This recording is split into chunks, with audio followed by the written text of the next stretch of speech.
What's up guys, it's Prabdeep here with channel Ace Pants, and today's question is as follows. A 45-year-old obese female with no significant past medical history presents with intermittent right upper quadrant and epigastric pain for about a week. She denies any nausea, vomiting, fever, and chills.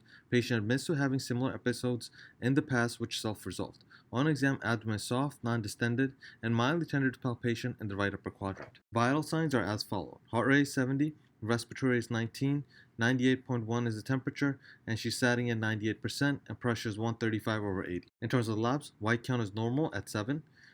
Total bilirubin and conjugated bilirubin are within normal limits, as are the alk phos, AST, ALT, and lipase.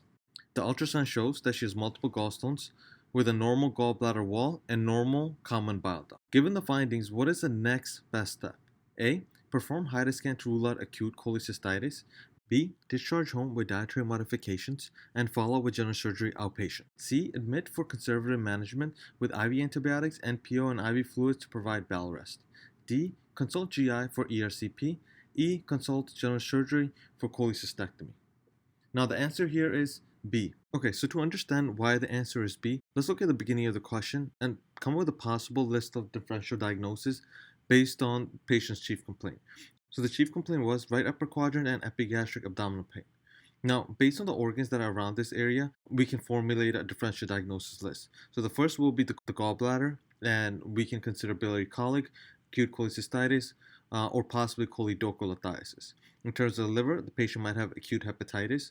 In terms of the pancreas, the patient might have pancreatitis, possibly from the gallstones, given the patient's age and that she's a female and obese. Those are classic for gallstones. Patient might also have right lower lobe pneumonia or a kidney stone versus pyelonephritis.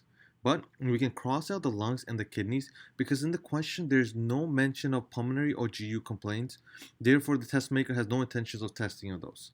Now, a few other things that I want to make a note of is the patient is not complaining any subjective fevers and chills. Patient is afebrile during their presentation.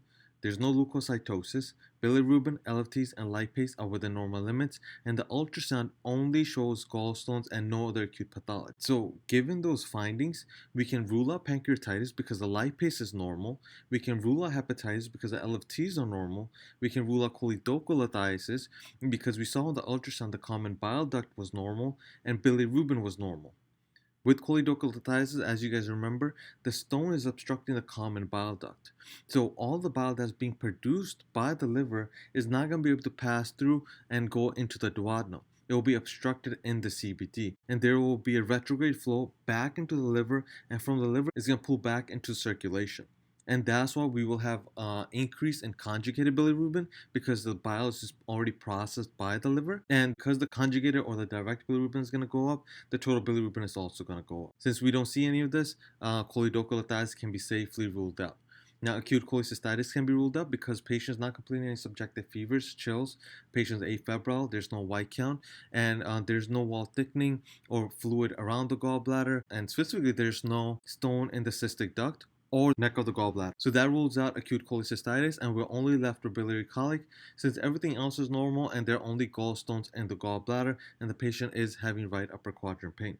Now, the management for biliary colic is to provide the patient with dietary modifications, and usually that's able to help resolve their symptoms. But if for whatever reason they still continue to have biliary colic or they're not compliant with the diet, then they will need the gallbladder removed. But this doesn't have to be done emergently or urgently. The patient can follow with general surgery outpatient and do it elective. Now let's just quickly go over the other choices. So in choice A, it was suggested to perform a Hydrascan to rule out acute cholecystitis. You will only do this if you have a high suspicion of acute cholecystitis, but none of your scans or labs are helping you confirm your diagnosis. In that case, you can do a Hydrascan. Now what Hydrascan is giving radioactive tracer to the patient that gets absorbed by the liver and put into the bile. That bile then gets excreted into the biliary ductal system, but during the fasting phase, remember, sphincter ordi closes down, so that bile does not get excreted into the duodenum. Instead, that bile has a retrograde flow back into the gallbladder where it gets stored. But In acute cholecystitis, we know that the cystic duct or the neck of the gallbladder is obstructed by a stone.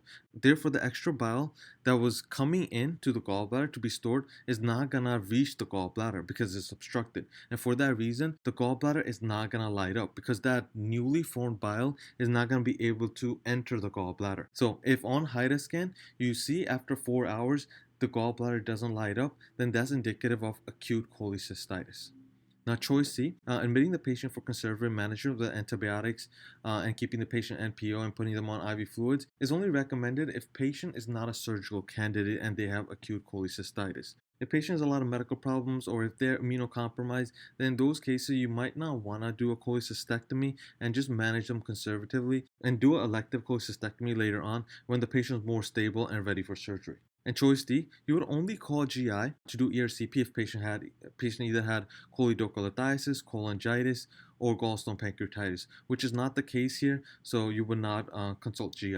And in terms of choice E, you'll consult general surgery if the patient has acute cholecystitis. In those cases, the patient will need laparoscopic cholecystectomy during the admission. But for gallstones, you don't really need to call general surgery in-house. You can have them follow up outpatient. Alright guys, that marks the end of the video. I hope this was helpful. This is something new that I'm trying.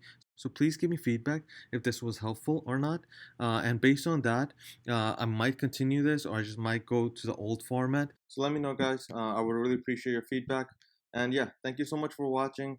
If you got any value out of this video, then please like, subscribe, and hit the bell button for future videos. And thank you again guys. I'll see you guys very soon.